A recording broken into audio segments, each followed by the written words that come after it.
Qo'achuun foormulaa qabu dhageessee beektaa? Eeyyeen qo'annaan foormulaa qaba.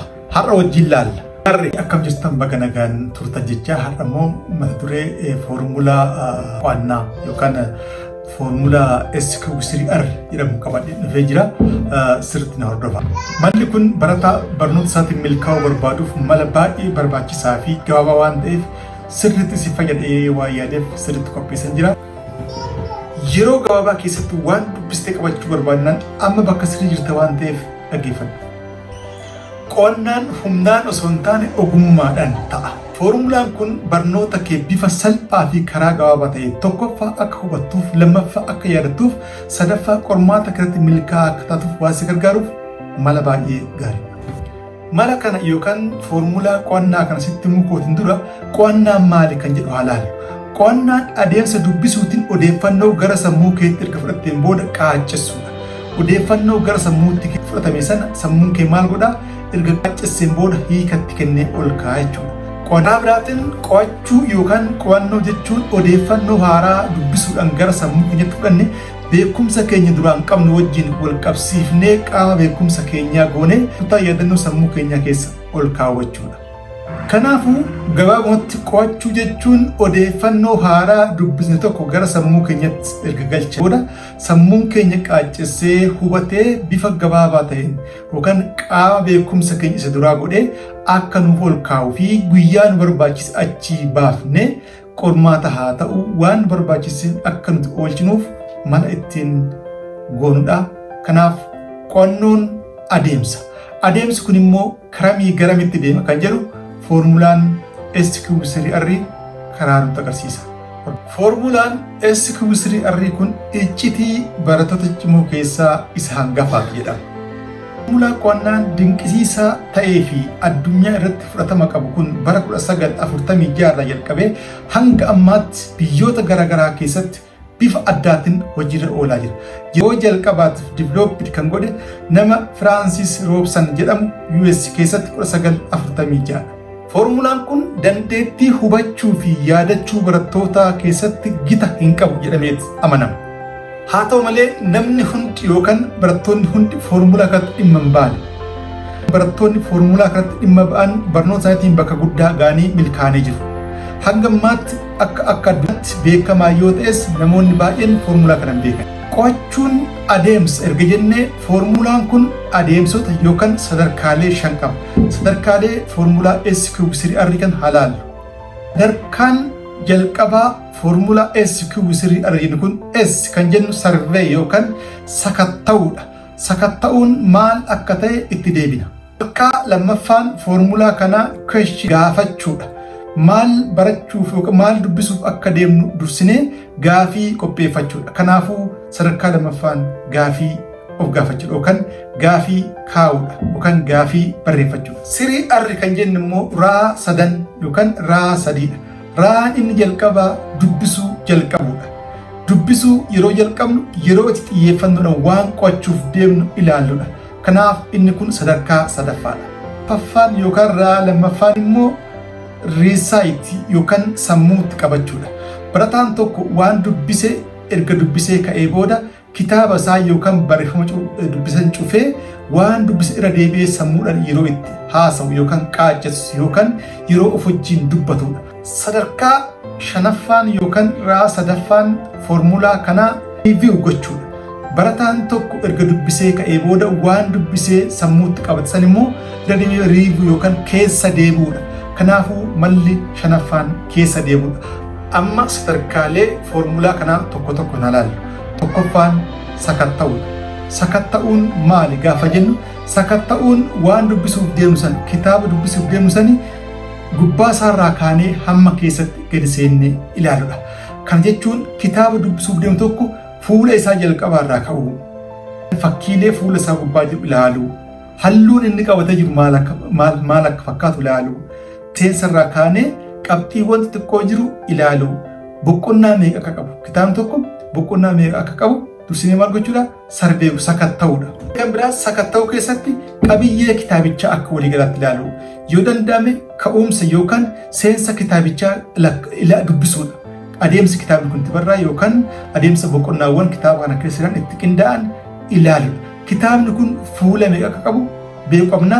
Kuni maal gochuudha? Sakatta'uudha. Kaayyoo maaliif akka barreeffame kitaabni tokko yookaan barreeffama tokko dubbisuun dura kaayyoo maaliif akka inni barreeffame ilaaluu qabna. Yaada ijoo akkamii akka qabu, gaafileen boqonnaa san dursanii dhufan maal akka ta'e, cuunfaan boqonnaa san keessa jiru maal akka ta'e, odoo yeroo keenya baay'eetti fixin gubbaa deemnee maal gochuudha? Sakatta'uudha. Inni kan biraa baay'umarratti dhaamsa barreessan dhaame xiinxaluudha.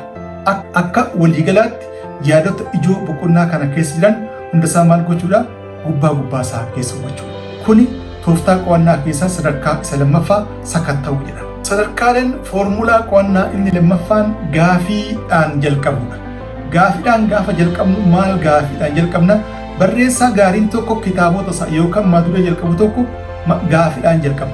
Dubbisaan gaarii tokkos waan dubbisuuf deemu san dursee maal barachuudhaaf akka qabu gaafiidhaan jalqabuu qaba.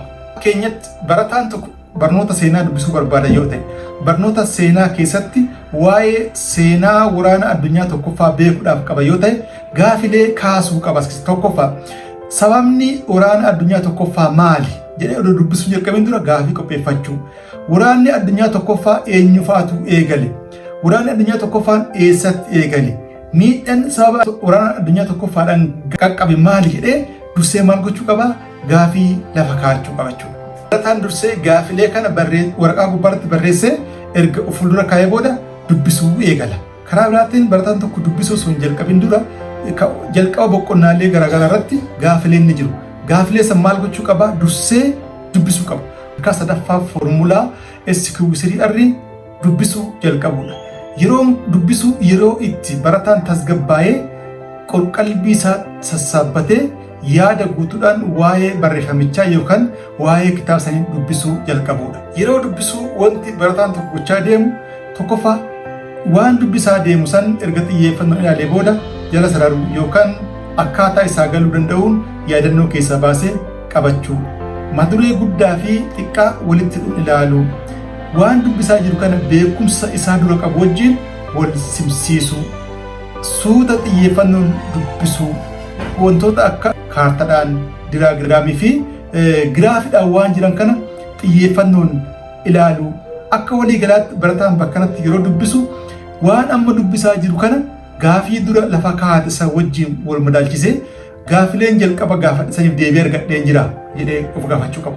Karaa biraatiin beekumsa amma dubbisaa jiru kana namoonni duraan qabu wajjin walitti hidhee mallattoo garaagaraatiin akkaataa isaa galuu danda'uun sammuu isaa keessatti qabachaa deemuu qaba jechuudha.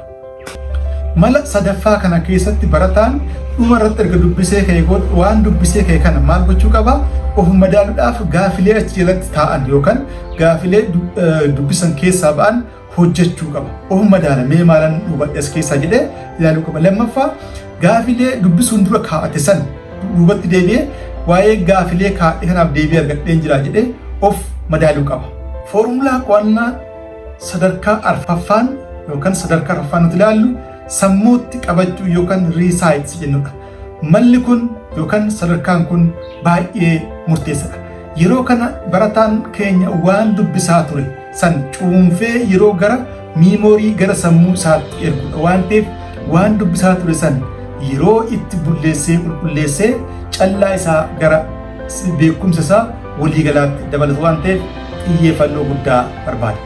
Iddoo kanatti barataan tokko wanni gochuu qabu waan dubbisaa ture san kitaaballee haa ta'u barreeffama lafa kaa'ee maal gochuu qaba? Sammuu isaa keessa irra deebi'ee dubbisuu qaba. Yaadachuu yoo harkaa bade yookaan yoo dagatte kitaaba ilaaluu kana booda kitaaba cufee ka'ee maal gochuudha? Irra deebi'ee sammuu isaa dubbachuu yookaan sagalee isaa ol kaasee sammuu isaa wajjin haasa'uu. Kuni karaa ittiin barataan tokko waan dubbise yeroo dheeraadhaaf akka yaadatu isa gargaaru keessaa isa tokkodha. Sadarkaan sammuutti qabachuu kun yookaan sadarkaan arfaffaan kun yeroo itti barataan irra deddeebi'ee hojjetudha. Waan dura dubbisaa ture keessaa wanni isaan galle yoo ta'e sammuutti qabachuudhaaf isa rakkisa taanaan duubatti deebi'ee maal gochuudha? Bakka san dubbisuu qaba. Amma immoo duubatti deebi'u beekumsa isaa duraa wajjin wal qabsiisee ammallee hagam akka yaadatu maal gochuu qaba? Of madaaluu qaba. Bakki kun bakka murteessaadha. Yaadota ijoo ta'e cuunfee maal gochuu qaba? Bifa yaadannootiin dabtara isaarratti yookaan waraqaa barreessuu danda'uu qaba. Bakki kun bakka murteessaa waan ta'eef xiyyeeffannoodhaan ilaaluu qabna. Barattoonni baay'een hin dubbisu kana gochuu hin danda'an. Erga dubbisanii booda hagam akka sammuutti qabatan yookaan deebanii maal hin godhanii shaakalanii yookaan riisaayitiin godhan akka waliigalaatti sammuutti qabachuu jechuun waan dubbisaa ture san yookaan kitaaba dubbisaa turan cufanii sammuudhaan dubbisuu yeroo eegalanidha. Sadarkaa shanaffaan foormulaa qo'annaa keessa deebii yookaan riiviiwudha. Malli qo'annaa kun yeroo itti waan dubbisaa ture san keessa deebinee haga sammuutti qabanne itti of madaaludha. Bakka kanatti wanni gochuu qabnu inni guddaan gaafilee achi keessaa ba'an sirriitti hojjechuudha. Gilgaala maduree kanaan wal qabatan maal gochuudha? Ilaaluudha. Yeroo dubbisaa ture san keessatti beekumsa haaraa arganne irra deebinee yeroo itti madaaludha. Beekumsi nuti arganne kun immoo hagam akka sammuu keenya keessa jiru hagam akka sammuutti qabannes yeroo itti of ilaaluudha. Kun walumaa galatti yeroo keessa deebite waan ta'eef mala jennu yeroo waan irra ture san ilaallee mataa walitti qabnee biraa kaan waan ta'eef baay'ee murteessaadha kunis. Barattoonni baay'een hin dubbisu garuu keessan deebi'an. Wanni barataan tokko dagatu isa kanadha. Erga dubbisee booda waan dubbisan keessa deebi'uun dirqamadha. Keessa deebi'uun gatii guddaa qaba. Al takkatti dubbisee namni waa qabatu hin jiru. Kanaafuu maal gochuudha? Waan dubbisaa ture san keessa deebi'uun baay'ee barbaachisaadha. Bakka itti barattoonni keenya laafina qaban isa kanadha. Akka walii galaatti tooftaan qo'annaa saayinsawaa jalatti foormulaa qo'annaa SQR ilaallee jira. Foormulaan kun karaa gabaabaa ta'een barataan waan guddaa akkamitti akka hubatuuf mala qophaa'edha. Malli kun sadarkaalee shan akka qabu ilaalleera. Sadarkaan jalqabaa maaludha? Sakatta'uudha. Ilaaluudha. Waan dubbisaa jiru sanuu beekuudha. Kitaaba sootee fuulli isaa hagam akka ga'u, boqonnaa meeqa qabu, boqonnaa waa'ee maalii akka dubbatu beekuudha. Inni lammaffaa waan dubbisuuf deemu san gaafii gaafachuudha. Dubbisuun dura gaafiin jalqabuudha. Inni sadaffaan immoo dubbisuu jalqabuudha. Dubbisuu jalqabuu jechuun bakka xiyyeeffannoodhaan hojii itti jalqabnudha. Arfaffaan sammuutti qabachuudha. Waan dubbisaa ture san hagam akka sammuutti qabannu bakka itti madaallu fi inni shanaffaan keessa deebii akka walii galaatti gochuu qabnudha.